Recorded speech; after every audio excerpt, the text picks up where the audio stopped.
Hello everyone, welcome to our channel Vidya Harghar. I am Priyanshu Parmar. Today we will be starting chapter 2 of GDPR, that is related to the principles of GDPR. So under this chapter there are principles of processing from article 5 to article 11. If chapter 1 established the definitions and scope of the GDPR, chapter 2 functions as the ethical and legal engine for the entire framework. Chapter 2 is one of the most heavily tested areas in any of the examinations.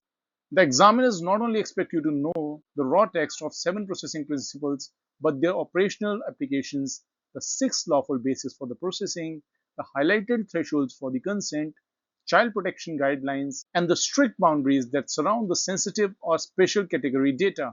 Now let us jump directly to the principles. So if we are to consider the principles as a flow plan, we would realize that Article 5 that lays down the principles stands as the bedrock or the foundation of the entire principles. Article 6, 7 and 8 that are related to lawfulness and consent, these form the gates. Article 9 and 10 that are related to special categories and criminal data are the most secured ones. Accessing the inner sanctum requires bypassing a general prohibition via explicit and specific keys. Article 11 is related to processing that does not require identification. So you can understand the principles with the help of these visuals. Now let us understand Article 5 in depth.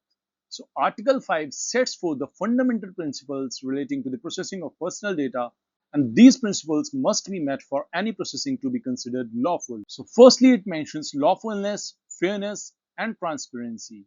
What does lawfulness mean? Lawfulness means you must have a valid legal basis under Article 6 or Article 9, whereas fairness means you cannot process the data in a way that is detrimental or unexpected or misleading to the data subject. Next, we have transparency. It requires that information about processing must be easily accessible, easy to understand, and written in clear, plain language as reinforced by Recital 39. Next, we have purpose limitation. Purpose limitation means personal data must be collected for specified, explicit, and legitimate purposes only. Once collected, it cannot be processed further in a manner that is incompatible with those in the original purposes. But there is a vital exception here.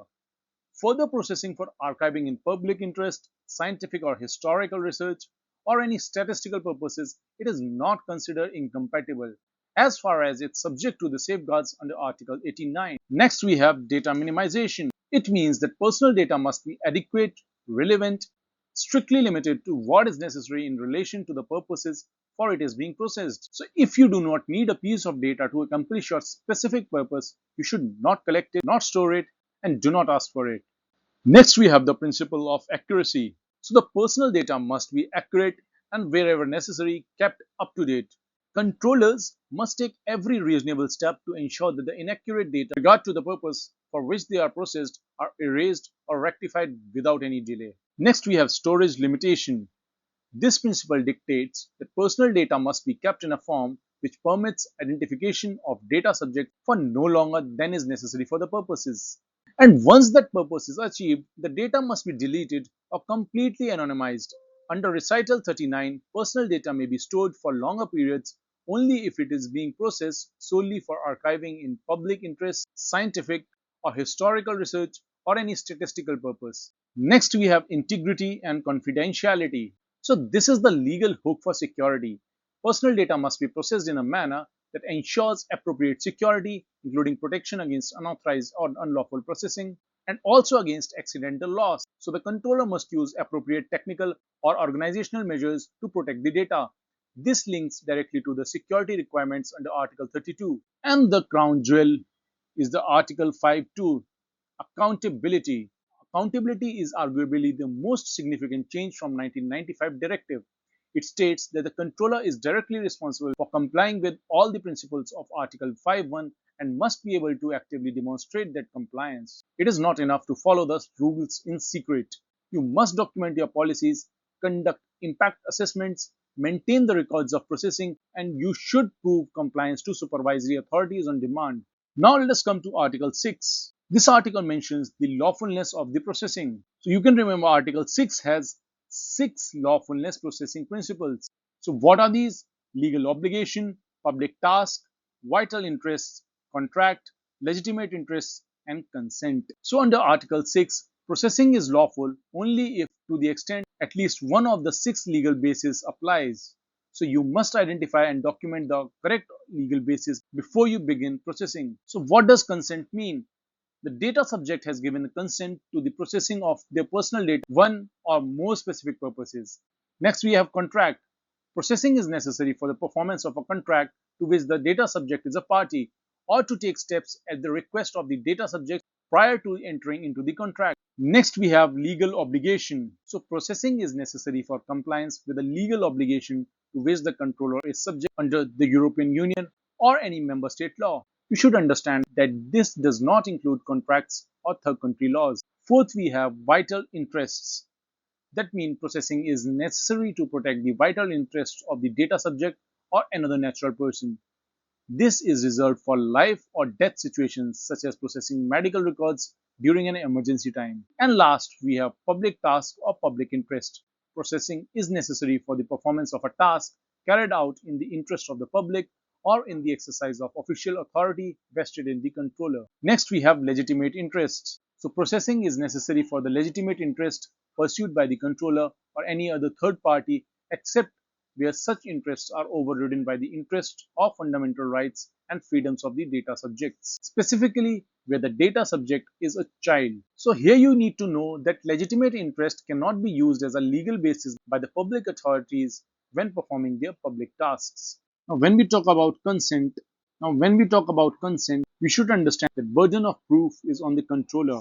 The consent must be presented in an intelligible, easily accessible form that uses clear and plain language. The data subject could easily withdraw the consent. Moreover, the consent should be freely given. Coming to the contract, that's often linked to fulfilling of orders, employment terms, or requested quotas. This triggers right to portability. Then we come to legal obligations. What are its examples? Tax reporting, KYC checks, health and safety laws.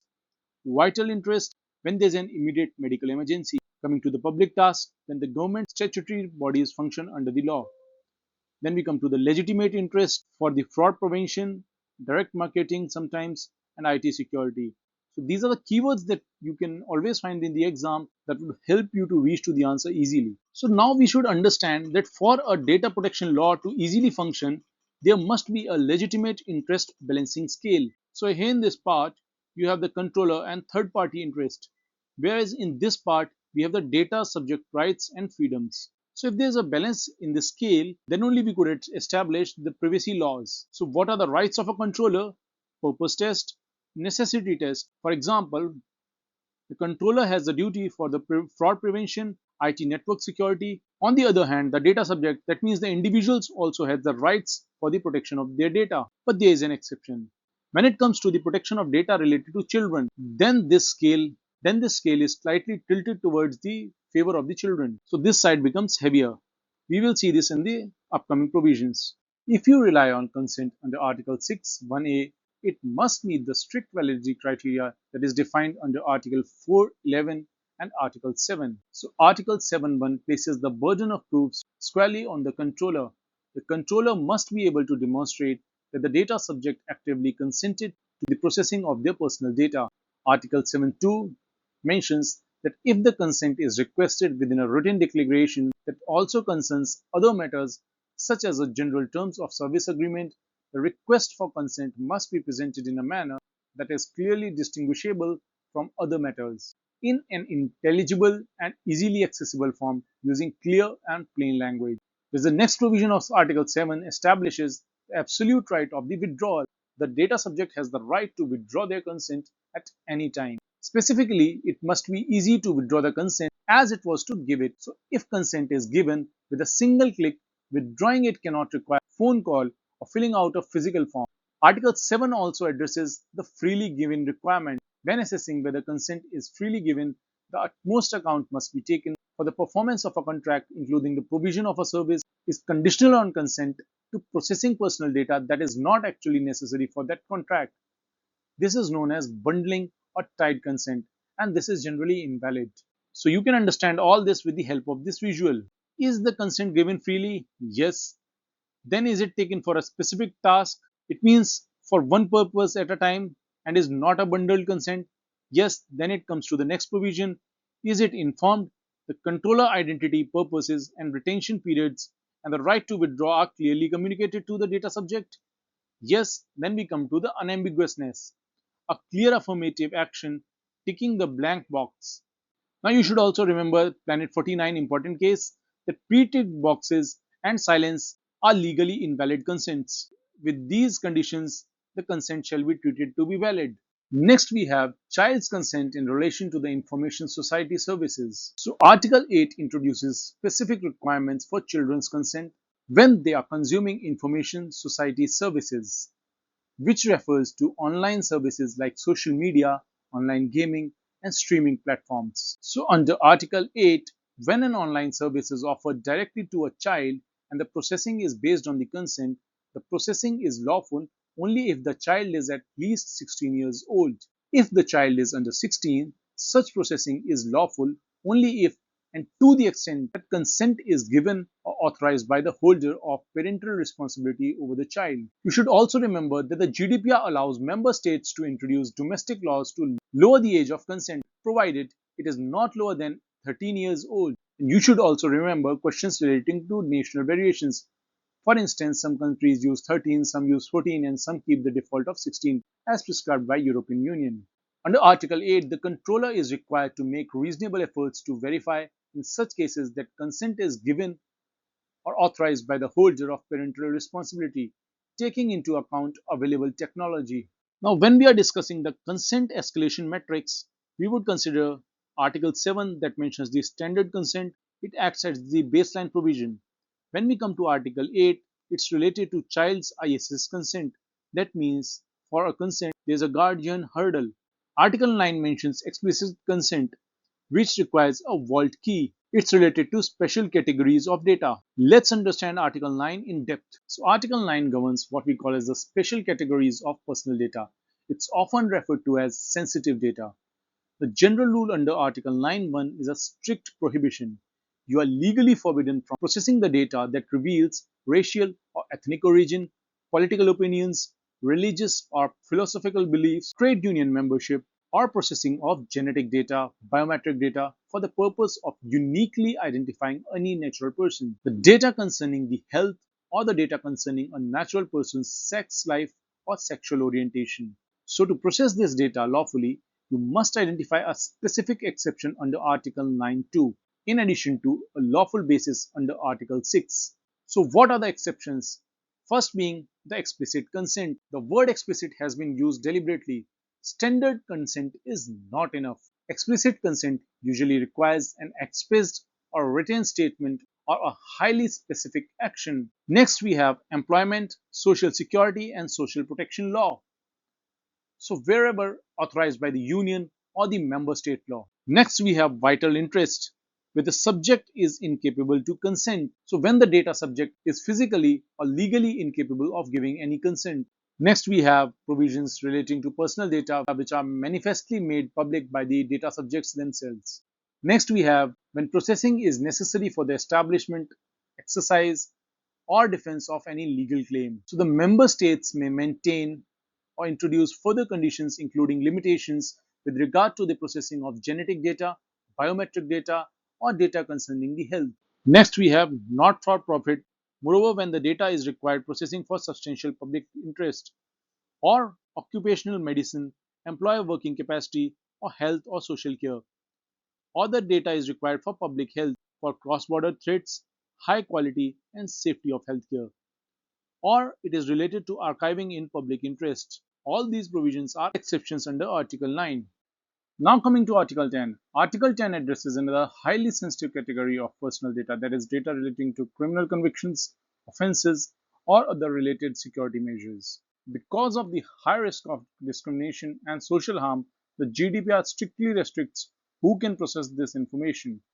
So there are apprehensions that a convicted person might face discrimination from the society. Under Article 10, processing of personal data relating to criminal convictions and offences can only be carried out under official control of a public authority such as the courts, police forces, or other government departments. Alternatively, the private entities can also process this data only if the processing is authorized by the union or the member state law that provides appropriate safeguards for the rights and freedoms of the data subjects. That means the individuals. So we can say that a private company cannot simply perform criminal background checks on the prospective employees unless there is a specific national or European law that authorizes and regulates that check for specific roles. Now coming to Article 11. This article provides a practical and secure boundary for controllers regarding data that does not require identification. So you can categorize data into three types: the identified data, to which full GDPR applies. All data subject rights that are given from Article 15 to 22 are active here. In this zone, you can call it as the bridge zone. Article 11 applies, that has the de-identify or pseudonymous data. The controller is no longer in a position to identify the subject. So which type of data is this? The controller cannot identify the subject from it. The controller here is not obliged to maintain, acquire or process additional information simply to identify a subject just to comply with the GDPR. So what happens due to this? Articles 15 to 20 do not apply unless the data subject provides additional information enabling this identification. And the next we have anonymous data. To this data, GDPR no longer applies at all. So under Article 11, if purpose for which a controller processes the personal data do not or no longer requires the identification of the data subject by the controller is not obliged to maintain, acquire or process additional information that can solely identify the data subject for the purpose of complying with the GDPR. So in simple words, GDPR is not forcing you to collect some personal data just to be able to identify individuals for compliance purpose. Whereas under Article 11.2, if the controller can demonstrate that it is not in a position to identify the data subject, the standard data subject rights that are available under Article 15 to 20 shall not include the rights of access, rectification, erasure, and portability. But there is an exception to it. If data subject is wishing to exercise their rights and provides additional information that allows the controller to identify them, then the controller must fulfill this request. So as we close this lecture on GDPR Chapter 2, let's review the critical exam points you must remember for your exam. Firstly, you must remember that accountability under Article 5 is an active burden. That means a controller must be able to demonstrate compliance. If you cannot prove your compliance, you are not compliant. Next important thing is to watch out for scenarios involving public authorities. So these authorities are barred from relying on legitimate interest under Article 6.1 for activities carried out in the performance of the public tasks. Next, we have to remember the strictness of consent. It must be as easy to withdraw as it is to give the consent. So the pre-tick checkboxes are never valid, as it was established under Planet 49 case. The fourth important thing is special category data under Article 9. You must dual gate the processing. You need a lawful basis under Article 6 and specific exceptions under Article 9 too. Standard consent is not enough. You must have explicit consent for all these things. And lastly, you should recall that pseudonymized data is still personal data and it falls within the scope of Chapter 2 principles. Only true, irreversible, and anonymization takes place out of the GDPR's reach. In the last, we have Article 11 that discusses about the bridge. So with this, we come to the end of the chapter. Thank you for your time today. Study these articles and recitals closely so that you shall be well prepared with the chapter 2. Wishing you good luck for your future. Thank you.